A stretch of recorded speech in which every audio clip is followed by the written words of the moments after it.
Hello friends, welcome to Gargi classes. आज date है 28 सितंबर 2020 और देख लेते हैं कौन से इंपॉर्टेंट आर्टिकल्स आए हुए हैं जिनको आज अपन डिस्कस करेंगे इंडियन एक्सप्रेस के एडिटोरियल पेज और आइडिया पेज से।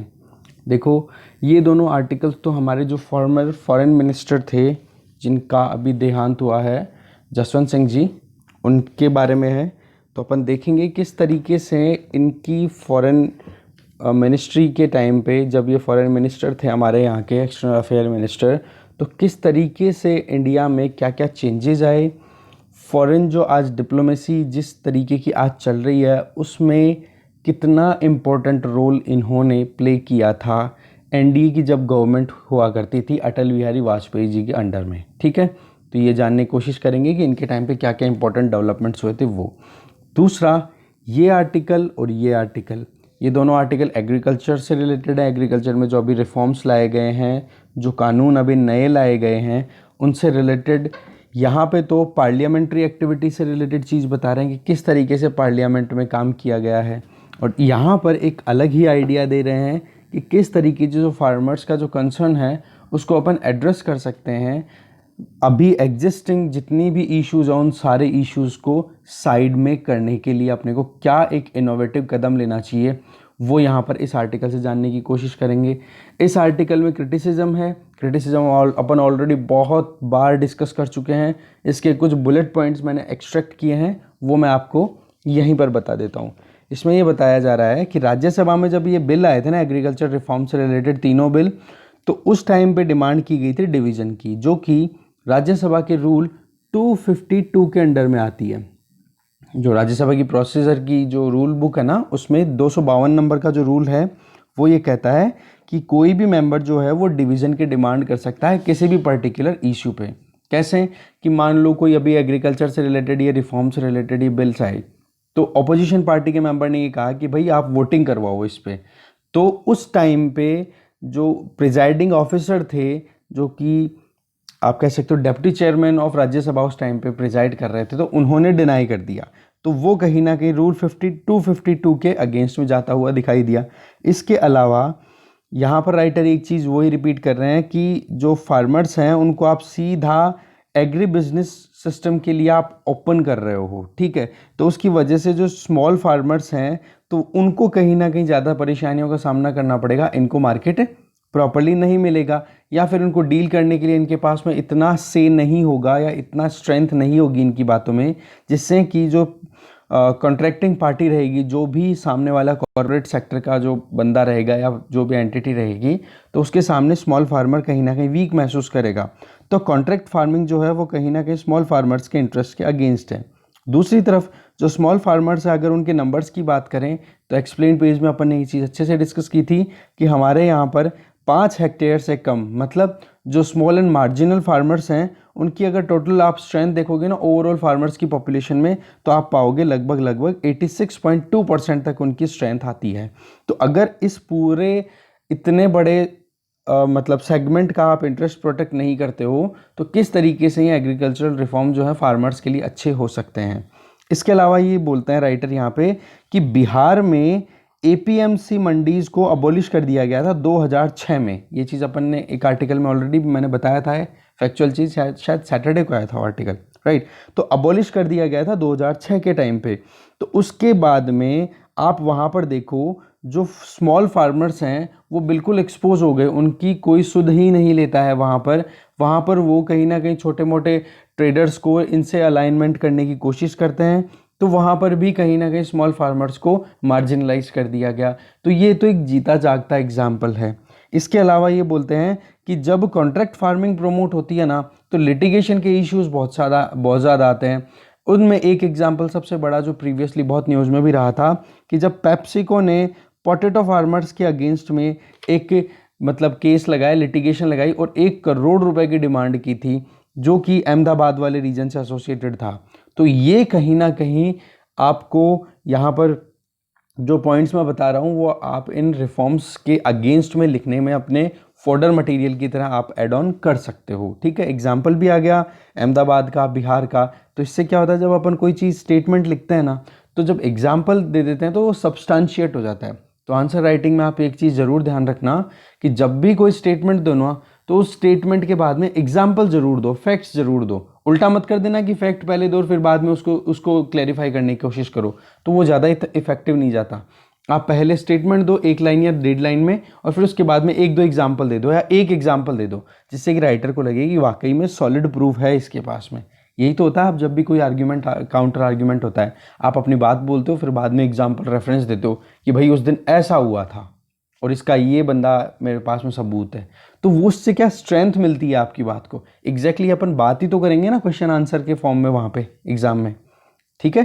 तो इस तरीके से ये आर्टिकल अपना यहीं पे मैंने कंक्लूड किया। इसके अलावा अगर आइडिया पेज की बात करें तो यहाँ पर ये दोनों रिफॉर्म्स से रिलेटेड ही हैं, एग्रीकल्चर से रिफॉर्म जो आए हैं उन्हीं से रिलेटेड है, बट एकदम डिफरेंट पर्सपेक्टिव है कि किस तरीके से गवर्नमेंट ने क्या सोच करके ये रिफॉर्म लेकर के आए हैं, वो अपन देखेंगे, ठीक है। अभी तक क्रिटिसिज्म तो बहुत देख लिया, बट अब फेवर के अंदर भी अपने को कुछ चीज़ें पता होनी चाहिए, वो चीज़ें यहाँ पे जानने की कोशिश करेंगे, दोनों आर्टिकल्स को डिस्कस करेंगे। ये पर्सनैलिटी रिलेटेड है, ये इतना काम का है नहीं। तो चलिए डिस्कशन स्टार्ट करते हैं अपना। सबसे पहला आर्टिकल है दैट इज़ द नेविगेटर। जो फॉरेन मिनिस्टर हमारे former foreign minister mister Jaswant Singh ji, जिनकी अभी डेथ हो गई, तो उन्होंने हमारे यहाँ पर पॉलिटिकली हिस्ट्री की पॉइंट ऑफ व्यू से देखे, वो भी रिसेंट में, तो उन्होंने 1998-2004 के टाइम पे बहुत सारे रोल प्ले किए थे, जिनमें फॉरेन मिनिस्ट्री बहुत इंपॉर्टेंट थी, डिफेंस मिनिस्ट्री की तरह भी उन्होंने काम किया, फाइनेंस मिनिस्ट्री की तरह भी उन्होंने काम किया। अगर हम उनका डिप्लोमेटिक डोमेन में अगर उनका रोल देखें तो वो बहुत ही शानदार रहा हुआ है। दिल्ली जहाँ पर इंटरनेशनल हॉस्टिलिटी का सामना करता हुआ दिखाई दे रहा था, एक तरफ पाकिस्तान था, दूसरी तरफ चाइना था, और रही सही में जब इंडिया ने 1998 में न्यूक्लियर टेस्ट कर लिया तो वर्ल्ड ओवर इंडिया पे सैंक्शन लग गए थे। तो उसके बाद में उस टाइम पे जो हमारे फॉरेन मिनिस्टर थे वो थे जसवंत सिंह जी। तो उन्होंने इंडिया के इस एक क्राइसिस में इंडिया को नेविगेट करने का काम किया, एक पायलट की तरह उन्होंने बहुत इंपॉर्टेंट रोल प्ले किया, और यूएसए के साथ में अपने डिप्लोमेटिक रिलेशंस के लिए ओपन किया इंडिया को। तो 1998-2000 के टाइम पे जो हाँ इंडिया बहुत सारी परेशानियों का सामना कर रहा था, इन सारी परेशानियों को कन्वर्ट करके एक तरीके से बिल्कुल डिफरेंट सिनेरियो में लाके खड़ा कर दिया। अगर डिप्लोमेटिक वे में देखें, यूएसए के साथ रिलेशन हो या फॉरेन पॉलिसी का नया तरीका हो गया हो, और इस क्राइसिस को एक तरीके से जसवंत सिंह जी की फॉरेन मिनिस्ट्री के टाइम पे क्या हुआ, मतलब एनडीए फर्स्ट के टाइम पे इस क्राइसिस को एक अपॉर्चुनिटी में कन्वर्ट करके रख दिया। जैसे कि अपने को पता है कि राजीव गांधी जब प्राइम मिनिस्टर बने थे तो उनकी प्राइम मिनिस्टरशिप के टाइम पे बहुत कोशिश की गई थी कि इंडिया अपनी जो इंटरनेशनल रिलेशनशिप है उसको एक्सप्लोर करे और बढ़ाए। तो उसी चीज़ को अगर अपन देखें तो पीवी नरसिम्हा राव जी के टाइम पे भी एक अर्जेंसी के पॉइंट ऑफ व्यू से देखा गया था कि हमें अर्जेंटली हमारे इंटरनेशनल रिलेशंस को और मतलब तरीके से रिफॉर्म करने की ज़रूरत है, रीओरिएंट करने की ज़रूरत है। तो इस बात को अगर आप देखोगे तो जो चीज़ केवल बातों में ही थी, क्योंकि पीवी नरसिम्हा राव जी के टाइम पे क्या आ गई थी, लुक ईस्ट पॉलिसी आ गई थी, इस तरीके से एक्सप्लोरेशन तो होना शुरू हो गया था, बट जो एक्चुअल में जो ग्राउंड लेवल पर आज जितना इंडिया ग्लोबल स्टैंडर्ड्स या ग्लोबल सप्लाई चेन या ग्लोबल पूरे इश्यूज़ में इंडिया जितना रेलेवेंट है, उसकी एक्चुअल जो शुरुआत होती है वो होती है इनके टेन्योर के टाइम पे जब वाजपेयी गवर्नमेंट चल रही थी। तो इंडिया की जो डिप्लोमेसी थी उसमें एक ओवरहॉल आता है, मतलब एक ड्रास्टिक चेंज आता है जो आज अपन देख सकते हैं। हम जहां आज बात करते हैं कि पाकिस्तान और चाइना के साथ में जो हमारा बॉर्डर इशू है वो सेटल होना चाहिए, वो उस टाइम पर भी बहुत ही ज़्यादा प्रायर चीज़ थी उस गवर्नमेंट के लिए कि कैसे भी करके, और उसमें जसवंत सिंह जी ने बहुत इंपॉर्टेंट रोल प्ले करना भी शुरू किया था। साथ में जो वेस्ट एशिया के साथ में या मिडिल ईस्ट अपन जिसको बोलते हैं, अपन तो वेस्ट एशिया बोलते हैं, बाकी ऑल ओवर वर्ल्ड जो मिडिल ईस्ट के नाम से जाना जाता है, वहाँ पर हमारा जो ट्रेडिशनल जीरो सम गेम चलता था ना कि भाई आप जितना दोगे उतना हम कर देंगे, दैट्स इट, और बाकी हमारा आपसे लेना देना नहीं है। तो इस रिलेशनशिप को भी ब्रेक करके हमने हमारी जो कंट्रोवर्शियल रिलेशनशिप इजराइल के साथ में लेकर के चलती रहती थी कि इजराइल को आइडेंटिफिकेशन नहीं मिल रहा है, कोई रिकॉग्नाइज नहीं कर रहा है, तो वहाँ पर हमने वेस्ट एशिया के अंदर इजराइल को रिकग्नाइज़ किया एक तरफ, तो दूसरी तरफ सऊदी अरब और ईरान के साथ में भी हमने हमारे रिलेशनशिप अच्छी करने की कोशिश की। तो ऐसे क्या हुआ, और बढ़िया रिलेशन बनना शुरू हुए और इंडिया एक तरीके से ग्लोबल सिनेरियो पे इमर्ज होकर के आया डिप्लोमेटिक पॉइंट ऑफ व्यू से।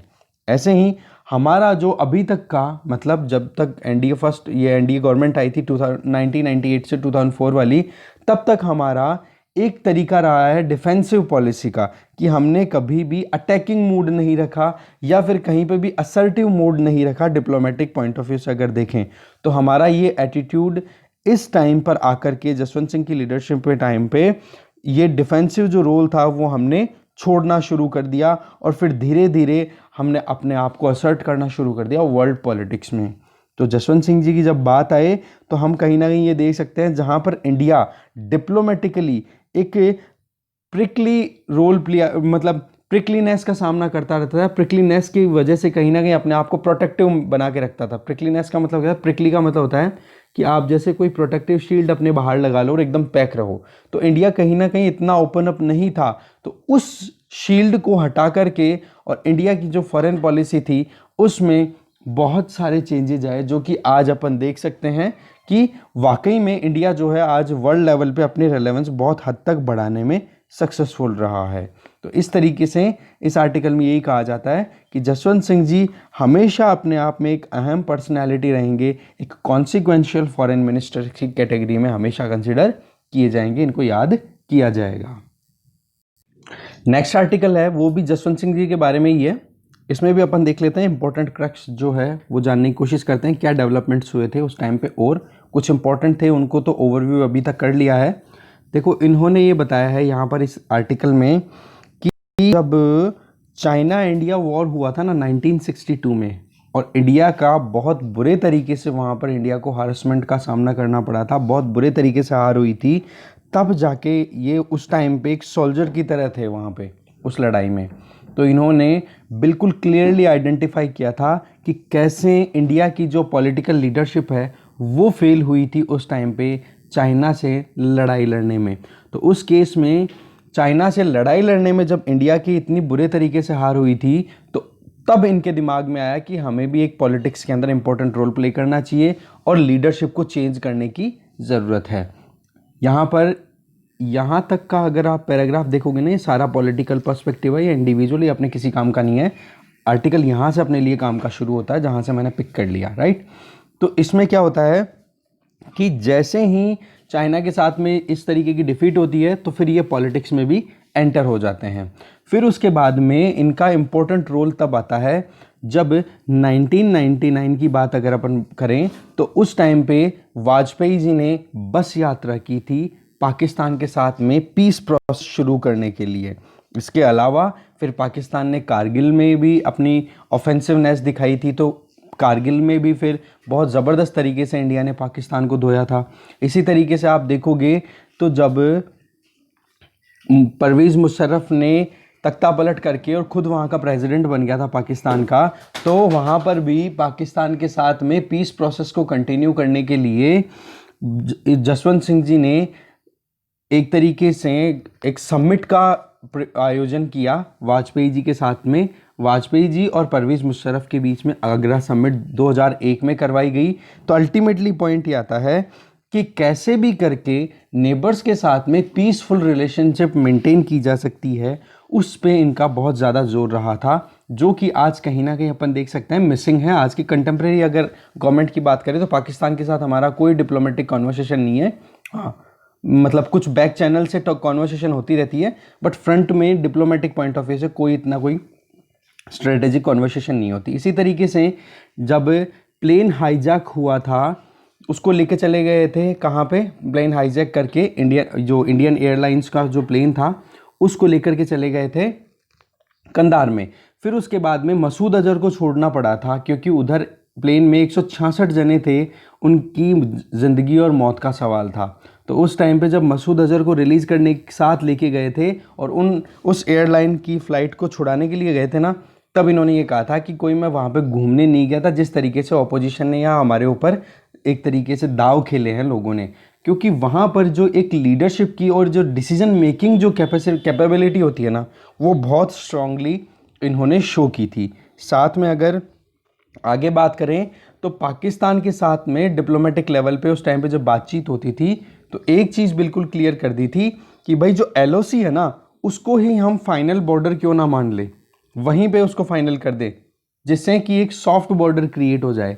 बट उसमें भी क्या था, इंडिया में भी और पाकिस्तान में भी जो लीडरशिप थी ना, वो कहीं ना कहीं इस कश्मीर डिस्प्यूट को एक फाइनल सॉल्यूशन देने के लिए रेडी नहीं थी, जो कि आज भी एक कंटेंशियस इशू बना हुआ है दोनों कंट्रीज़ के बीच में। बाकी फिर से पॉलिटिकल इश्यूज आ जाते हैं कि इन्होंने एक बुक लिखी जिसकी वजह से इनका पॉलिटिकल कोलैप्स होना शुरू हो गया, बीजेपी 2 बार हार गई, वो अपने काम की नहीं है। तो मोटी मोटी चीज़ मैंने 2-3 पैराग्राफ की थी, वो अपन ने यहाँ पे डिस्कस कर ली। अब नेक्स्ट आर्टिकल देखते हैं।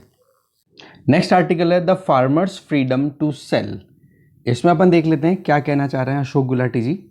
देखो, पार्लियामेंट ने अभी 3 मेजर बिल्स पास किए हैं। उन तीनों बिल्स के बारे में फिर से नाम ले लेते हैं अपन, एक बार फिर से मंत्र की तरह जप लेते हैं। The farmers produce trade and commerce promotion and facilitation bill 2020, FPTC इसको शॉर्ट में बोलेंगे।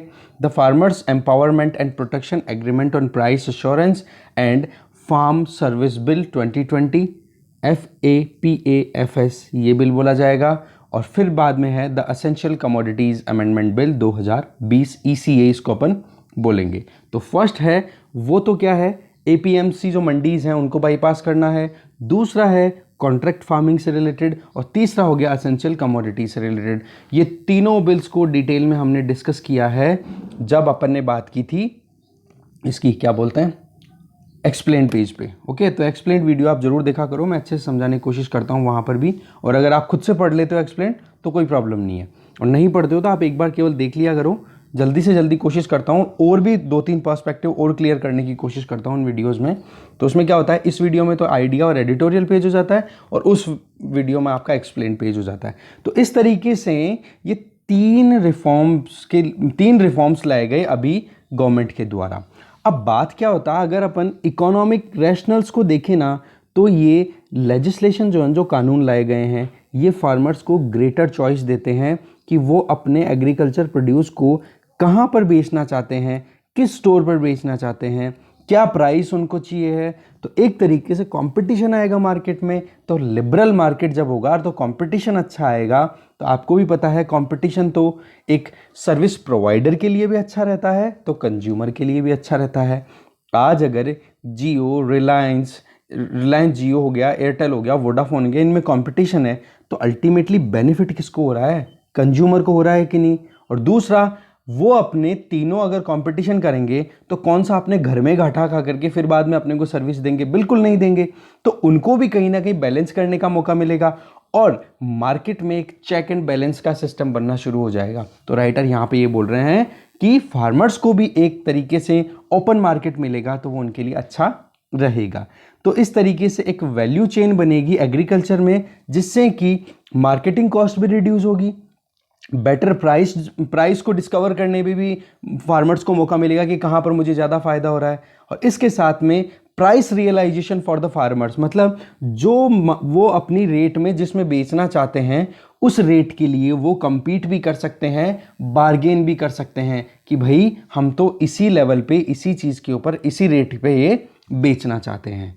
इसके अलावा अगर अपन देखें तो जो कंज्यूमर्स हैं उनके ऊपर भी बर्डन कम होगा। तो अल्टीमेटली होगा क्या, आप प्राइवेट सेक्टर को भी एनकरेज कर रहे हो, वेस्टेज भी रिड्यूस हो रहा है, और रही सही में जो सीजनल प्राइस वॉलेटिलिटी रहती है ना कि हाँ जी अब की बार क्या होगा, मॉनसून अच्छा आएगा कि नहीं आएगा, अरे यार अब की बार तो ओले पड़ गए, वो सारी समस्याएं जो हैं जिसकी वजह से अगर क्रॉप प्रोड्यूस कैसा होता है उसकी वजह से महंगाई बढ़ती घटती रहती है, तो वो भी खत्म हो जाएगी जब कॉन्ट्रैक्ट आप पहले ही साइन कर लोगे कि भाई इतने रुपए किलो के भाव के अंदर तो आपसे हम खरीद ही लेंगे।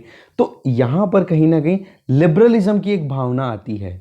ठीक है, यहाँ पर एक बड़ी अच्छी बात बताते हैं कि हमारे यहाँ पर 1991 में इंडस्ट्रीज को डी लाइसेंस कर दिया गया था, मतलब ओपन अप कर दिया गया था। तो पॉइंट ये आता है, कुछ एक्सपर्ट्स ये कहते थे कि भाई इंडिया तो मेजरली एग्रीकल्चर बेस्ड इकोनॉमी है, आपने एग्रीकल्चर को अभी तक लिबरल क्यों नहीं किया। अगर वाकई में आप पिछले 2-3 सालों से अगर एडिटोरियल पढ़ रहे हो ना, या फिर 2 सालों से भी जानते हो एडिटोरियल पढ़ने, तो ये एग्रीकल्चरल लिबरलिज्म की बात बहुत बार होती रही है। और वही कोट यहाँ पर अशोक गुलाटी जी कर रहे हैं कि एग्रीकल्चर में भी लिबरलाइजेशन लाने की ज़रूरत है। तो इसी चीज़ को ध्यान में रखते हुए डिमांड की गई थी एक्सपर्ट्स के द्वारा कि भाई फार्मर प्रोड्यूसर ऑर्गेनाइजेशन स्टैब्लिश करो। तो इस चीज़ का ध्यान रखते हुए प्रीवियस टेन्योर के टाइम पे करंट गवर्नमेंट ने 10,000 फार्मर्स प्रोड्यूस ऑर्गेनाइजेशन स्टैब्लिश किए गए थे। और साथ में अभी आपको पता है ऑर्डिनेंस लाया गया था, तो उस टाइम पे एग्रीकल्चर इंफ्रास्ट्रक्चर फंड भी स्टैब्लिश कर दिया गया था 1 लाख करोड़ रुपए के लिए, जिससे कि पोस्ट हार्वेस्ट प्रोड्यूस जो भी होगा ना, कि खेती के अंदर कटाई के बाद में जो कुछ भी आएगा तो उसकी प्रोसेसिंग प्रॉपर हो और उसमें लॉसेज कम से कम हो। तो वो चीज़ कहीं ना कहीं बहुत अच्छे से इंप्लीमेंट होने की ज़रूरत है। पॉइंट ये आता है कि सरकार ने अपनी पॉलिटिकल विल तो अच्छे से दिखाई है इन रिफॉर्म्स को लाने के लिए, बट अब पॉइंट जब आता है वो आता है इम्प्लीमेंटेशन का। और इम्प्लीमेंटेशन नाबार्ड के अलावा बहुत सारी दूसरी एजेंसीज भी हैं और स्टेट गवर्नमेंट से उनका कोलैबोरेशन होना भी बहुत ज़्यादा ज़रूरी है। तो पॉइंट यहाँ पे यही आता है कि भाई आपने बना तो दी पॉलिसी, बट इम्प्लीमेंटेशन पे डाउट है, वो आपको क्लियर करने की ज़रूरत है। अब इम्प्लीमेंटेशन पे डाउट क्यों आता है? हुआ क्या था, अरुण जेटली जी जब हमारे फाइनेंस मिनिस्टर थे तो उन्होंने एक स्कीम शुरू की थी जिसका नाम था टॉप का नाम हो गया मतलब टोमेटो, ऑनियंस एंड पोटैटोज। ये ही मार्केट प्राइस सरकारें गिरा देते हैं भाई, ये ठीक है, प्याज तो ऐसा है सरकारें गिरा देता है, सरकारें बना देता है। तो टॉप स्कीम लाई गई थी। अब उसमें यह था कि 500 करोड़ रुपए अलोकेट किए जाएंगे स्कीम के अंडर में, और इन फार्मिंग जो ये एग्रीकल्चर प्रोड्यूस है इनकी प्रोसेसिंग की जाएगी और इनको स्टोरेज फैसिलिटी अवेल कराई जाएगी। बट ये जो एक तरीके से जिम्मेदारी थी ये एंट्रस्ट की गई थी, एंट्रस्ट का मतलब है जिम्मेदारी देना, राइट। तो ministry of food processing ministry of food processing को इसकी जिम्मेदारी दे दी। पर हुआ क्या, इस पूरे अमाउंट का केवल 5% मनी है ना, वो ही खर्च किया गया। एक्सपोर्ट पे आज के टाइम पे बैन करके रखा है कि भाई ऑनियंस अगर एक्सपोर्ट ज़्यादा होंगे तो हमारे यहाँ पे मार्केट प्राइस ज़्यादा बढ़ जाएगी, तो महंगाई बढ़ जाएगी। तो एक तरफ तो आप फार्मर्स को लिबरल करना चाहते हो कि भाई ठीक है आपके लिए मार्केट फ्री है, और अपने हिसाब से अपने ऑनियंस को या फिर जो भी आपका प्रोड्यूस है उसको फ्रीली एक्सपोर्ट करो। दूसरी तरफ आप एक्सपोर्ट को बैन करते हो। तो ये तो एक कॉन्ट्राडिक्शन आया कि नहीं? इस कॉन्ट्राडिक्शन को हैंडल करने की ज़रूरत है। तो जो फ्रीडम देने की आप बात कर रहे हो ना बिल्स में, वो फ्रीडम तब मिलेगी जब आप एग्जीक्यूशन में वाकई में फार्मर्स को एक लिबरल मार्केट दोगे। क्यों लिबरल मार्केट का मतलब ये तो है नहीं कि भाई आप इंडिया में सेल आउट करो, वो तो कहीं पे भी ऑल ओवर वर्ल्ड एक्सपोर्ट करने का एक फैसिलिटी होनी चाहिए ना, जहाँ पर उनको रेम्यूनरेटिव प्राइसेस मिले, उनको फ़ायदे का सौदा जहाँ पे लगे वहाँ पे बेच सके। तो इस चीज़ पे ध्यान देने की ज़रूरत है। रही सही में नाबार्ड जो है वो अपने आप में बहुत ही इंपॉर्टेंट रोल प्ले करता है एग्रीकल्चर मार्केट की या एग्रीकल्चर सेक्टर की बात की जाए। रीज़न बीइंग क्योंकि नाबार्ड ने हमेशा से, चाहे वो आरआरबीज के थ्रू लोन प्रोवाइड करना हो या एग्रीकल्चर फैसिलिटी को इम्प्रूव करने के लिए, नाबार्ड बहुत इंपॉर्टेंट रोल प्ले करता रहा है। तो हमारे अगर किसानों को हमारी एग्रीकल्चर को ग्लोबली कॉम्पिटिटिव बनाना है तो हमें कहीं ना कहीं फार्मर्स को और कंज्यूमर्स को दोनों को बेनिफिट पहुंचाना पड़ेगा। क्यों? अगर फार्मर्स को बेनिफिट नहीं पहुंचेगा तो फिर वो वैसे सड़कों पे आए हुए हैं, प्रोटेस्ट कर रहे हैं, और बढ़ेगा। और अगर कंज्यूमर्स को बेनिफिट नहीं होगा तो वो खरीदेंगे क्यों? तो एक कंपटीशन लाना ज़रूरी है, जो मैंने आपको एक टेलीकॉम सेक्टर के एग्जाम्पल से समझाया। अब यहाँ पे राइटर ये बोल रहे हैं कि जो ऑब्जेक्शन हो रहा है ऑपोजिशन पार्टीज की तरफ से, भाई एक बार 2019 का मैनिफेस्टो पढ़ो आप कांग्रेस का, उस मैनिफेस्टो में कांग्रेस ने बिल्कुल ये ही बातें कही हैं जो बातें इस गवर्नमेंट ने अभी इंप्लीमेंट की है। क्या? कि भाई हम एग्रीकल्चर प्रोड्यूस मार्केट, ये जो एपीएमसी मंडीज हैं इनको हटा देंगे, लिबरल कर देंगे मार्केट को। आपने अगर वो प्रॉमिस की थी तो आप पॉलिटिकल एफिलिएशन के लिए या फिर पॉलिटिकल गेन के लिए आप कैसे स्विच कर सकते हो आपके खुद के स्टेटमेंट्स को, जबकि आपका जो काउंटर पार्ट है वो इस चीज़ को इम्प्लीमेंट कर रहा है? तो कहने का मतलब ये है कि क्रिटिसिज्म भी होना चाहिए तो लॉजिकल होना चाहिए। जब आप ये कुछ करने ही वाले थे और जब इंडिया में ये हो रहा है अभी, तो आपको इसको फेवर करना चाहिए, इम्प्लीमेंटेशन में सपोर्ट करना चाहिए। तो यहाँ पर रोल जब भी आए ना ऑपोजिशन का, तो आप ये चीज़ लिख सकते हो, उसमें कोई प्रॉब्लम नहीं है कि ऑपोजिशन पार्टीज या हमारे यहाँ पर पॉलिटिकल जो सिनेरियो है वो कुछ ऐसा है कि जब वोट गेन करने हो तब तो वो बहुत ही ज़्यादा लिबरल बात करते हैं, और जब उनकी हार हो जाती है या फिर ऑपोजिशन का जो रोल होता है चेक एंड बैलेंस का, देखो चेक एंड बैलेंस का मतलब ये नहीं होता कि केवल चेक ही चेक करो, चेक एंड बैलेंस मतलब चेक करो, सही है तो इम्प्लीमेंट होने दो, नहीं है तो रोक लगाओ। जबकि आपने मैनिफेस्टो में तो ये बोल दिया ना कि हम भी चाहते हैं लिबरलिज्म आए, लिबरलाइजेशन हो एग्रीकल्चर मार्केट का, और जब वो इम्प्लीमेंट हो रहा है तो आप यहाँ पे बिल्कुल ओपोजिट खड़े हो। तो यहाँ पर हमारे यहाँ पर पॉलिटिकल कंडक्ट में किस तरीके से पोलराइजेशन देखा जा रहा है कि अपने खुद के स्टेटमेंट से मुकर जाती है यहाँ की पॉलिटिकल पार्टीज। तो ये अपने आप में ग्रेव सिचुएशन आती है हमारे यहाँ पे पॉलिटिक्स की। रही सही में फार्मर्स को जब इंडिया में ट्रेड करते हुए देखते हैं तो हमारे यहाँ पर तो टैक्स गेन किया जाता है, टैक्स लिया जाता है, जबकि OECD हो गई कंपनीज, जो ऑर्गेनाइजेशन ऑफ इकोनॉमीज, जो एडवांस कंट्रीज का जो ऑर्गेनाइजेशन है, उनकी जब उनकी बात करें ग्रुप की, वो हो गए चाइना हो गया, वहाँ पर तो सब्सिडीज दी जाती है और हमारे यहाँ पर क्या टैक्स लगाया जाता है। तो हमें यहाँ पर बहुत ज़्यादा ध्यान देने की ज़रूरत है। यहाँ पर राइटर ग्राफ भी बता रहे हैं, ग्राफ देख लेते हैं अपन। देखो आपके सामने है ये ग्राफ, OECD कंपनीज में कंट्रीज़ में कितना परसेंट इनको सब्सिडी मिलती है, जबकि इंडिया में देखो हमारे यहाँ पर टैक्सेशन है। तो ये चीज़ हमें ध्यान देने की ज़रूरत है कि कैसे भी करके ये जो गैप है ना, कि हमारी जो एग्रीकल्चर सेक्टर है या हमारे जो फार्मर्स हैं उनको हम इंटरनेशनली कॉम्पिटिटिव बनाएं, तो हमें सब्सिडी पे ज़्यादा ध्यान देने की ज़रूरत है। फिर बात ये आती है कि MSP को एक लीगल टैग दे दिया जाए। ये अपन ने देखा कि MSP की डिमांड हो रही है कि भाई इनको भी कानूनों के तहत डिक्लेयर करो।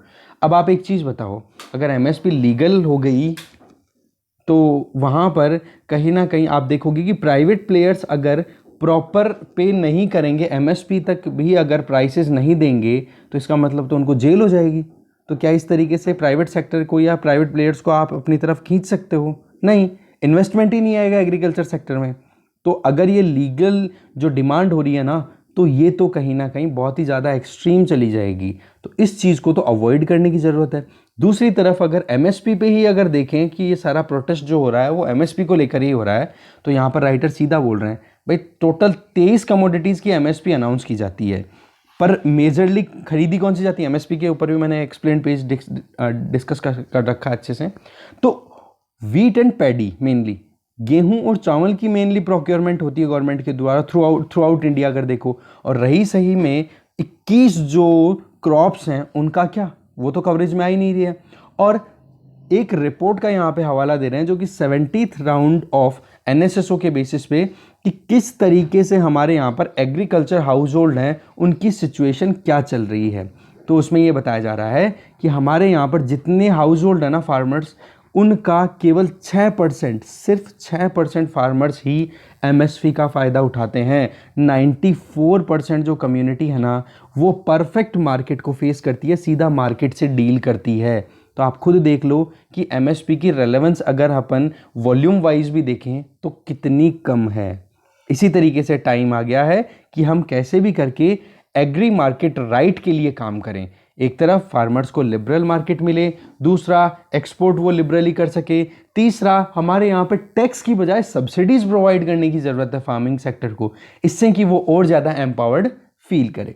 तो यहाँ पर पॉइंट ये आ जाता है कि APMC मार्केट को साइड में करने से, बाईपास अगर कर रहे हो, सेंटर अगर ये चीज़ बोल रही है, तो हमें यहाँ कहीं ना कहीं इस पूरे खर्चे को, जहाँ पर अगर स्टेट्स का रेगुलेशन चलता है APMC मंडीज़ में, ठीक है अभी, तो वहाँ पर अगर APMC मंडीज़ को बाईपास किया जाता तो स्टेट के पास में रेवेन्यू कम आएंगी स्टेट्स के पास में। तो आप ये कह सकते हो कि चलो ठीक है 4-5 साल या 3 से 5 साल तक का आपको कंपनसेशन दे दिया जाएगा। अगर ये अश्योरेंस करे तो स्टेट्स की तरफ से ऑब्जेक्शन भी खत्म हो जाता है। और RTOs की रही बात, तो भाई वो तो बहुत स्मार्ट हैं, वो तो अपना कोई नया रोल ढूंढ लेंगे प्राइवेट सेक्टर का भी, जब आप इन्वॉल्वमेंट लेकर के आओगे। तो इस तरीके से ये कुछ आर्ग्यूमेंट हैं जो फेवर करते हैं इन बिल्स को। अब ये नेक्स्ट आर्टिकल डिस्कस कर लेते हैं जो कि मिस हो गया था अपना एडिटोरियल पेज पे, वो देख लेते हैं अभी। इसमें एक नया इनोवेटिव सजेशन दे रहे हैं कि कैसे काम किया जा सकता है। ये सारी चीज़ें अपन ने देख ली। MSP के लिए मांग अब जो ये प्रोटेस्ट चल रहा है इसमें फाइनल डिमांड अब निकल के आ रही है कि भाई एमएसपी को आप लीगल राइट बना दो। अब एमएसपी को लीगल राइट बनाओगे तो अभी क्या बात की थी अपन ने कि प्राइवेट सेक्टर है वो अट्रैक्ट ही नहीं होगा। क्यों? अगर कहीं पे भी एमएसपी के नीचे अगर कहीं पे सेटलमेंट हो रहा है, प्राइवेट सेक्टर भी तो देखो प्रॉफिट मेकिंग के लिए काम आएगा ना। तो प्रॉफिट मेकिंग के लिए अगर वो काम करेंगे तो अगर उनको एमएसपी के नीचे अगर सामने वाला जो पार्टी है, फार्मर है, वो बेचने के लिए तैयार है अपने प्रोड्यूस को, तो अगर उस टाइम पे वो एमएसपी के नीचे खरीदेंगे तो उनको तो आप उनके अगेंस्ट तो लिटिगेशन शुरू हो जाएगा। तो इस तरीके से एमएसपी की आप डिमांड जो कर रहे हो लीगल टैग देने की, वो कहीं ना कहीं एक तरीके से बहुत ही ज़्यादा एक्सट्रीम चली जाएगी। दूसरी तरफ ये कहा जा रहा है, बोले कि एग्रीकल्चर जो है वो पिछले जो फर्स्ट क्वार्टर का जो डेटा है जिसमें ये बताया गया है कि लगभग 24% तक के जो इंडियन इकोनॉमी है वो कॉन्ट्रैक्ट कर गई है। तो 24% तक इंडियन इकोनॉमी कॉन्ट्रैक्ट कर गई है, तो उस टाइम पे केवल एग्रीकल्चर सेक्टर ही ऐसा है जहां पर उसने कुछ ना कुछ एक्सपेंशन दिखाया है। तो राइटर यहाँ पर आर्टिकल में बिल्कुल बोला जाता है कि आप ये जो फियर है ना लगातार जो बढ़ता जा रहा है लोगों के बीच में, मेजरली किसानों के बीच में, कि एमएसपी जो है वो धीरे धीरे कहीं ना कहीं डिसकंटिन्यू करने की तरफ जा रही है गवर्नमेंट। तो उनको एक अश्योरेंस देने की ज़रूरत है कि भाई कहीं ना कहीं आप चिंता मत करो, ये कंटिन्यू रहेगा। और इस चीज़ को ध्यान में रखते हुए जो प्रोक्योरमेंट जो एमएसपी डिक्लेयर अक्टूबर में होने वाली थी वो सितंबर में कर दी, और रही सही में जो प्रोक्योरमेंट अक्टूबर में होने वाली थी या 5 दिन बाद होने वाली थी, 5 दिन पहले ही शुरू कर दी। और जो एग्रीकल्चर मिनिस्टर हैं या फिर ये क्या नाम प्राइम मिनिस्टर हैं, इन्होंने बिल्कुल क्लियरली स्टेटमेंट दिए हैं मीडिया के सामने आकर के कि हम एमएसपी के मार्केट को बिल्कुल बंद नहीं करेंगे, ये कंटिन्यू बना रहेगा। इसके अलावा आप देखोगे ये डिमांड कर रहे हैं फार्मर्स कि देखो पीडीएस सिस्टम आपने दे दिया फूड सिक्योरिटी देने के लिए, तो उसको भी लीगल बैकिंग दे रखी है। स्कूल्स के लिए राइट टू एजुकेशन आपका आर्टिकल 21A है वो भी है, और राइट टू एजुकेशन एक्ट है वो भी दे दिया आपने। गवर्नमेंट स्कूल्स हैं, परमानेंट फैसिलिटी दे रखी है। इसी तरीके से पंचायत सिस्टम, ग्राम पंचायत सिस्टम है जिसके अंडर एक वर्क मतलब काम करने का जो राइट है, ठीक है, जहां पर 100 दिनों का वर्क डे देने का मनरेगा के अंदर में अपन देखते हैं, एमजी नरेगा के अंडर, तो उनको वहां पर आप जॉब की सिक्योरिटी दे रहे हो। तो एमएसपी के लिए क्या प्रॉब्लम आ रही है? आप क्यों मार्केट ओपन कर रहे हो, या फिर एमएसपी को फाइनली लीगल राइट डिक्लेयर क्यों नहीं कर देते हो? तो ये 3 आर्ग्यूमेंट दिए जाते हैं मेजरली कि बोला एजुकेशन के लिए फैसिलिटी है, जॉब के लिए या वर्क के लिए फैसिलिटी है, या फिर फूड सिक्योरिटी के लिए लीगल फैसिलिटी है, तो फिर एमएसपी के लिए क्यों नहीं? तो पॉइंट यहाँ पर राइटर आर्टिकल में एक अच्छी बात बोल रहे हैं कि भाई अब टाइम आ गया है कि एमएसपी के बारे में दोबारा से सोचा जाए। पर देखो कॉन्टेक्स्ट कितना शानदार निकाला है यहाँ पे कि अब ध्यान देने की ज़रूरत है एक unique idea, that is universal basic income, जो कि 2016-17 के इकोनॉमिक सर्वे में बताई गई थी। अभी अगर अपन देखें तो हमारे यहाँ पर 12 करोड़ हाउस होल्ड्स हैं जो कि कहीं ना कहीं एग्रीकल्चरल एक्टिविटीज़ में इंडल्ज्ड हैं। उन 12 करोड़ फार्मर्स को, हाउस होल्ड्स को अभी प्रधानमंत्री किसान सम्मान योजना जो है उसके अंडर में अभी साल के 6,000 रुपये दिए जाते हैं। तो यहाँ पर राइटर ये बोल रहे हैं कि भाई अभी जो आप सब्सिडीज़ देते हो, अभी जो आप एमएसपी का फिक्स करते हो, इनको सबको ख़त्म कर दो, ठीक है, फेज आउट कर दो एमएसपी को, और जितनी भी इनपुट सब्सिडीज देते हो, चाहे फर्टिलाइजर पे, चाहे सीड्स पे, किसी पर भी, या फिर बिजली पे, हर चीज़ को बंद कर दो और सीधा एक चीज़ फिक्स कर दो कि भाई 24,000 रुपये एनुअली आपके अकाउंट में आ जाएंगे। ठीक है, इससे क्या होगा, ये अपने आप में बहुत ही सही तरीके से कॉम्प्लीमेंट होगा ये जो रिफॉर्म लॉज लाए गए हैं ना, इनको कॉम्प्लीमेंट करने के लिए, इनको सपोर्ट करने के लिए। तो ये एक यूनिक आइडिया है। बेसिस क्या है इसकी डिमांड का, ये अपन ने देखा कि क्या चाह रहे हैं फार्मर्स। तो ये चीज़ अपनी यहाँ पर ख़त्म होती है। नेक्स्ट आर्टिकल देखते हैं।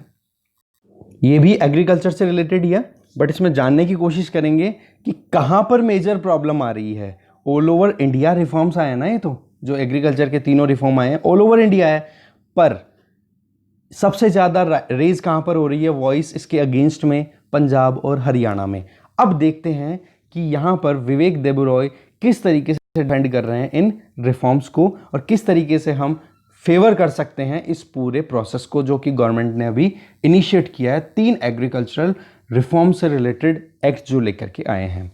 प्रधानमंत्री किसान सम्मान निधि योजना अभी चल रही है, प्रधानमंत्री किसान, अभी बात की अपन ने, उसमें 111 मिलियन, लगभग 12 करोड़ फैमिलीज हो गई, 12 करोड़ फैमिलीज को रजिस्टर किया जा चुका है।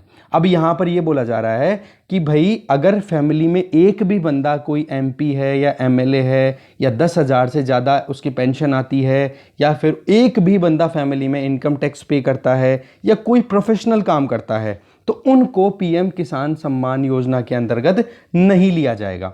तो इस तरीके से राइटर ये बोल रहे हैं 111 मिलियन का मतलब 12 करोड़ का मतलब ये हो गया कि आप ये मान के चलो कि हमारे यहां पर जितने फार्मर्स हैं ना उनका लोअर बाउंड फिगर अगर देखा जाए कि मिनिमम 12 करोड़ फैमिलीज तो हैं ही, बाकी से ज्यादा भी हो सकती हैं पर 12 करोड़ तो हैं ही। तो इसके बेसिस पे अगर पूरे एनालिसिस करें अपन पूरे आज एग्रीकल्चरल सिनेरियो को इंडिया में तो कुछ और आता है। देखो, हर 5 साल में हमारे यहाँ पर एक एग्रीकल्चरल सेंसस कंडक्ट की जाती है। अब आप मुझे कमेंट बॉक्स में बताओ कि एग्रीकल्चरल सेंसस कौन सी मिनिस्ट्री के अंडर कंडक्ट होती है, क्या प्रोसेस होता है, उसकी 2 लाइनें आप मुझे बता सकते हो, राइट। चलो देखते हैं आगे। तो एग्रीकल्चर सेंसस जो है वो हर 5 साल में कंडक्ट होती है और 2015-16 में जहां पर ये सेंसस हुई थी, अभी रिसेंट लेटेस्ट यही है, तो उसमें 146 मिलियन होल्डिंग्स देखी गई है, मतलब जमीनों के मालिक और वो उन पे होल्ड रख रहे हैं, ठीक है, जो कि 2010-11 में केवल 138 मिलियन ही थी। आप ये डेटा नोट कर लेना, ये बहुत इंपॉर्टेंट है कि किस तरीके से हमारे यहाँ पे फ्रेगमेंटेशन हो रहा है, जमीन का टुकड़े बनते जा रहे हैं। तो आप देखो जहां पे 138 खेत हुआ करते थे, अपन एकदम down to earth language, holding छोड़ो, 138 मिलियन, जहां पे 2010-11 में छोटे बड़े मिलाकर के टोटल 138 मिलियन खेत थे, वो बढ़ के 146 खेत हो गए कट कट के। तो इस तरीके से फ्रेगमेंटेशन, जमीन के टुकड़े हो रहे हैं कि नहीं लगातार। तो आप देखोगे कि किस तरीके से हमारे यहां पर फार्मर्स के हाथ में जमीन का टुकड़ा कितना कम हो गया है। तो आप देख सकते हो कि 146 मिलियन जो है ये तो एक अपर बाउंड बोल सकते हैं ना इसको। 111 मिलियन तो अपन ने फैमिलीज काउंट की, वो तो क्या लोअर बाउंड था क्योंकि वहां पर हमने पेंशन, एमएलए, एमपीज वाली फैमिलीज को एक्सक्लूड कर दिया। बट यहां पर जो डेटा है वो तो 146 मिलियन जो होल्डिंग्स हैं वो तो क्लियर बता रही है ना कि भाई इतने फार्मर्स या इतने हाउस होल्ड हैं जिनके पास में ये ज़मीनें हैं, इनकी काउंटिंग बड़े छोटे मजले सारों को मिला करके करो तो 146 मिलियन हो जाता है। तो इस तरीके से आप यहाँ पर अगर फार्मर की डेफिनेशन लैंड के बेसिस पे करते हो तो बहुत ज़्यादा इश्यूज आ जाते हैं। देखो, एक तो ये कि भाई फार्मर वो है जिसके पास बड़ी ज़मीन है खेती की, एक ये कि जिन फार्मर्स के पास में ज़मीन है वो खेती करते हैं कि नहीं, वो दोनों इश्यूज जो हैं वो अपने आप में बहुत सेपरेट हो जाते हैं। वो जानने की कोशिश करते हैं अपन। 2001 का एक एक्ट है जिसका नाम है the protection of plant varieties and farmers right act of 2001। उसमें फार्मर को तभी कंसीडर किया गया है जो कि कल्टीवेटिंग एक्टिविटीज कर रहा है, मतलब जमीन को बो रहा है, ना कि जमीन उसके पास में है। क्योंकि जमीन तो किसी के पास हो और फिर वो फार्म हाउस के नाम पर भी वहां पर अपना बंगलो बना करके रह रहा हो तो क्या वो फार्मर की कैटेगरी में आना चाहिए? नहीं ना। तो इस तरीके से हमारे यहाँ पर ये डेफिनेशन भी बिल्कुल क्लियर है कि फार्मर वो ही है जो कहीं ना कहीं फार्मिंग एक्टिविटीज़ पर डिपेंड करता है, कल्टीवेशन करता है उस पर्टिकुलर सेगमेंट ऑफ लैंड पर। इसी तरीके से इस इशू को नेशनल कमीशन ऑन फार्मर्स ने उसने भी एड्रेस किया, जिसने की ड्राफ्ट रिलीज किया था नेशनल पॉलिसी फॉर फार्मर्स 2006 में। तो वहाँ पर ये बोला गया था कि जो फार्मर्स हैं उसमें उस डेफिनेशन में, क्योंकि एग्रीकल्चरल एक्टिविटीज़ के बेसिस पे जा रहा है, तो लेबर जो है, एग्रीकल्चर लेबर जो है वो हो गया, शेयर क्रॉपर हो गया, या जो टेनेंट्स हो गए, वो भी कंसिडर होते हैं फार्मर्स की डेफिनेशन में। जब बात आती है कि हम फार्मर्स को जनरलाइज्ड वे में देखें और साथ में ये देखें कि वाकई में क्या काम हो रहा है क्या नहीं हो रहा है, तो आप देखोगे ज़्यादा अगर इनको राइट्स दे दिए जाते हैं लेबर्स को या फिर शेयर क्रॉपर्स को या टेनेंट्स को, तो वहाँ पर आप जो लैंड होल्डर है ना, मेन ज़मीन का जो मालिक है, देखो ये बड़ी ज़मीन है कोई, अब इस ज़मीन पे छोटे छोटे फार्मर्स आकर के उस वहाँ पे काम करेंगे, तो उन फार्मर्स का जो काम होगा ना, उन कामों में अगर इन जो लेबर हैं या जो शेयर क्रॉपर्स हैं, इनके शेयर्स अगर ज़्यादा हो गए, इनका पार्ट ज़्यादा हो गया, तो जो जिसका ऑनर है उसके राइट तो कहीं ना कहीं स्क्वीज होंगे कि नहीं, एक तरीके से श्रिंक होंगे कि नहीं, वो अपने आप में एक इशू आ जाता है। तो इस वजह से कहीं ना कहीं जब कभी भी छोटे फार्मर्स के राइट्स की बात की जाती है तो बड़े फार्मर्स या फिर जब अपन एग्रीकल्चर लेबर या शेयर क्रॉपर टेनेंट्स इनके राइट्स की बात करते हैं तो बड़े जो लैंड होल्डर्स हैं उनके लिए कंसर्न बनना शुरू हो जाता है।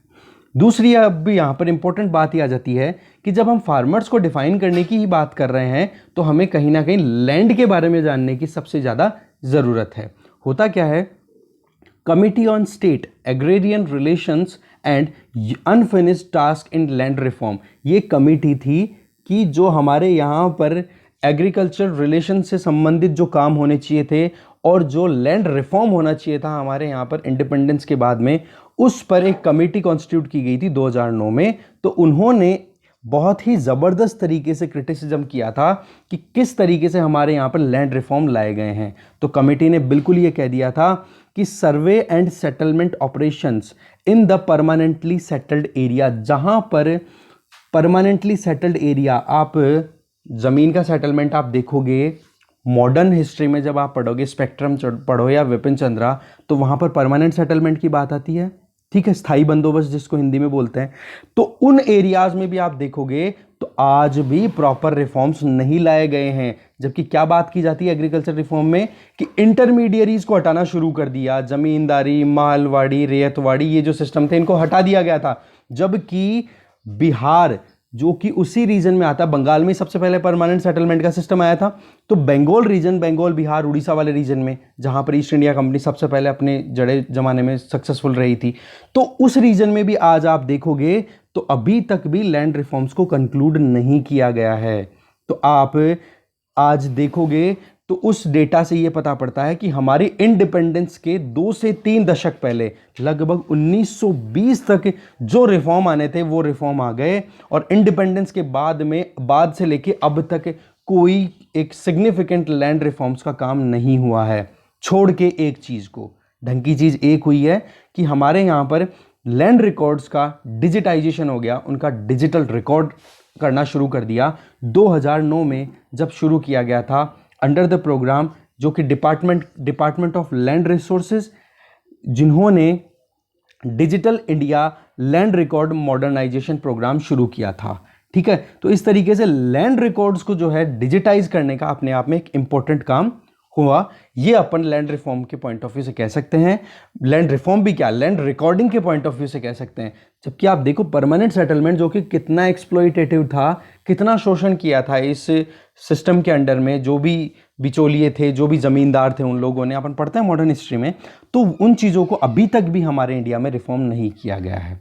तो यहाँ पर अगर इस पूरे प्रोग्राम का, जिसको अपन आप शॉर्ट में बोलेंगे DILRMP, that means digital India land records modernisation programme, तो आप DILRMP या फिर NCAER के पब्लिश जो भी डेटा रिकॉर्ड्स हैं लैंड से रिलेटेड, अगर उनको हम स्टडी करें तो हमें और भी ग्रेव सिचुएशन आती है निकल के कि भाई इसमें जब रैंकिंग दी गई ना इस रिकॉर्ड के इंडेक्स में, तो देखा गया कि टॉप 3 स्टेट्स में मध्य प्रदेश, उड़ीसा और महाराष्ट्र थे जिन्होंने लैंड रिकॉर्ड रजिस्टर करवाए। जबकि पंजाब और हरियाणा जो आज अपने आप में मतलब प्रोटेस्ट कर रहे हैं APMC एक्ट को, जो एक तरीके से बाईपास करने की कोशिश की है, कॉन्ट्रैक्ट फार्मिंग को प्रमोट करने की कोशिश की है, या फिर जहां पे एसेंशियल कमोडिटीज़ में एक्ट में अमेंडमेंट लाने की बात की है, वहां पर आप देखोगे तो हरियाणा और पंजाब की रैंकिंग क्या आ रही है, पंजाब की 16, हरियाणा की 18। तो लैंड रिकॉर्ड को डिजिटाइजेशन या डिजिटलाइज करने में भी पंजाब और हरियाणा तो बहुत फिसड्डी हैं, जो अपने आप में ज़्यादा एग्रेसिवली आ रहे हैं प्रोटेस्ट में। इसी तरीके से आप देखोगे तो ओवरऑल आप डैशबोर्ड पे देखें इस पूरे रिकॉर्ड का, तो वहां पर हम देख पाएंगे कि गुजरात, वेस्ट बंगाल और त्रिपुरा, इन्होंने जितना रिकॉर्ड मेंटेन किया है उसके कंपैरिजन में पंजाब का ट्रैक रिकॉर्ड तो 0% पे जाता है। तो आप देख सकते हो कि किस तरीके से, और ये प्रोटेस्ट देखो पंजाब और हरियाणा में कन्फाइंड है, बाहर नहीं निकला है। तो पॉइंट यहां पे आ जाता है कि भाई एग्रीकल्चर आप बोलते हो स्टेट लिस्ट है, ओके स्टेट लिस्ट है, तो क्या वाकई में स्टेट्स पे सारी चीज छोड़ दी जाए जब स्टेट्स एक लैंड रिकॉर्ड को डिजिटाइज करने के अंदर ही इतना पुअरली परफॉर्म कर रहे हैं, तो आगे कैसे हम एक तरीके से रेस्ट अश्योर्ड रह सकते हैं कि एग्रीकल्चर सेक्टर में जो भी काम अच्छे होंगे वो स्टेट्स अपने आप से कर लेंगे। वहां पर तो वो लोबिंग होती है, पूरी उसका प्रेशर होता है गवर्नमेंट के ऊपर, वो प्रॉपर काम नहीं कर पाते, ये रियलिटी है। तो लैंड रिकॉर्ड की कंडीशन को देख के हम समझ सकते हैं कि कितना पुअरली यहां पर हमारे काम होता है। इसी तरीके से अगर अपन देखें तो जो लैंड रिफॉर्म्स लाने चाहिए थे उसके बारे में अपन ने देखा कि जो ज़्यादातर स्टेट्स हैं ना, उन लोगों ने रिफॉर्म ही नहीं लाए। राजस्थान, केरला, ऐसे कई स्टेट्स ऐसे हैं जहाँ पे इनिशिएट ही नहीं हुआ लैंड रिफॉर्म लाने के लिए, जो कि कहीं ना कहीं बहुत इंपॉर्टेंट काम था। हमारे यहाँ पर इंडिपेंडेंस से पहले ब्रिटिशर्स का सबसे बड़ा घटिया जो रोल था वो यही था कि हमारे यहाँ पर पीजेंट्स या फिर लैंडलेस लेबर जो थी ना, उनको बहुत ज़्यादा परेशानियों का सामना करना पड़ा था, जिस पे बहुत ज़्यादा ज़रूरी था ध्यान देने का। 2015-16 की एग्रीकल्चर सेंसस के बेसिस पे अगर देखें तो ऑपरेशनल होल्डिंग मतलब जहाँ पे जिस खेत पे खेती की जाती है, तो उसकी बात की जाए तो वो सबसे ज़्यादा नंबर्स थे यूपी में, फिर बिहार में, फिर महाराष्ट्र में, फिर एमपी में। ये डेटा बहुत अच्छा है, काम आ सकता है आपके कभी भी, ठीक है। तो इस तरीके से ऑपरेशन होल्डिंग यहाँ पर लगातार, और ऑपरेटेड एरिया मतलब टोटल एरिया, स्टेट का टोटल एरिया जिस पर की खेती होती है, तो उसके हिसाब से राजस्थान पहले पे था, महाराष्ट्र दूसरे पे, यूपी तीसरे पे, एमपी चौथे पे। तो यहाँ पर भी आप देख सकते हो कि कितना पंजाब और हरियाणा का रजिस्ट्रेशन कहाँ पे आ रहा है रैंक। दूसरा, जहाँ हम बोलते हैं कि हमारे यहाँ पर स्मॉल एंड मार्जिनल होल्डिंग जो है, टोटल फार्मर्स जितने हैं उनकी 86% तो स्मॉल एंड मार्जिनल फार्मर्स हैं जिनके पास में ज़मीन है 2 हेक्टेयर या उससे कम। तो आप देखोगे तो ओवरऑल केवल 0.6% ही ऐसे फार्मर्स हैं जिनके पास में 10 हेक्टेयर से ज़्यादा ज़मीन है। तो ये रिफॉर्म जितने आने चाहिए थे वो रिफॉर्म नहीं आ रहे हैं। दूसरी चीज़, एफसीआई का जो फूड कॉर्पोरेशन ऑफ इंडिया, जो कि पीडीएस सिस्टम को हमारे यहाँ पे इंप्लीमेंट करने में बहुत इंपॉर्टेंट रोल प्ले करता है, उसकी प्रोक्योरमेंट का अगर डेटा देखें तो तेलंगाना, आंध्र प्रदेश, छत्तीसगढ़ और उड़ीसा, यहां से तो राइस ज्यादा प्रोक्योर किया जा रहा है, तो एमपी, यूपी, राजस्थान से अब वीट ज्यादा प्रोक्योर किया जा रहा है। तो अल्टीमेटली पॉइंट क्या निकल रहा है वो ये कि पंजाब और हरियाणा जो ग्रीन रेवोल्यूशन के टाइम पे, और वेस्टर्न यूपी जो ग्रीन रेवोल्यूशन जब किक स्टार्ट हुआ था 1960-70s में, उस टाइम पे जितने रेलेवेंट थे, आज उतने ज़्यादा सिग्निफिकेंटली अपना रोल प्ले करता हुआ नहीं दिखाई देते। रीज़न बीइंग कि आज और स्टेट्स भी अच्छा परफॉर्म कर रहे हैं। तो केवल 2 स्टेट्स के कंसर्न या 2 स्टेट्स के इश्यूज को देखें और बाकी स्टेट्स के किसानों को परेशानियों का सामना करना पड़ता हुआ अपन शुरू करें, या फिर वो कर रहे हैं तो करने दें। जहां पर हमने 1991 में 1991 में एलपीजी पॉलिसी अडॉप्ट कर ली थी, तब भी आज 30 साल हो गए, फिर भी अगर एग्रीकल्चरल रिफॉर्म्स नहीं आते हैं तो कितना हम मतलब एक तरीके से आंखें मूंद के बैठे हैं, ये सोचने वाली बात है। तो ग्रीन रेवोल्यूशन से लेकर के आज का टाइम बहुत हद तक बदल चुका है, और 1991 से लेकर अब तक ये लगातार बात आ रही है कि लिबरलाइजेशन तो एक मिथ बन के रह गया इंडिया में। यहाँ पर कोट करते हैं शरद अनंतराव जोशी का, तो वो ये कहते हैं कि भाई आप क्या 1991 के बाद में एलपीजी पॉलिसी की बात करो, एग्रीकल्चर तो आपका अभी भी थोड़ा बहुत ज़्यादा क्लोज्ड है, इसको लिबरल करो। बट पॉइंट वही आ जाता है फिर लास्ट, भाई इम्प्लीमेंटेशन कैसे करती है गवर्नमेंट, अब वही टॉप वाली स्कीम, ठीक है। तो इस तरीके से एग्रीकल्चर रिफॉर्म की अपने बात कर ली। आज का डिस्कशन यहीं खत्म। Thank you.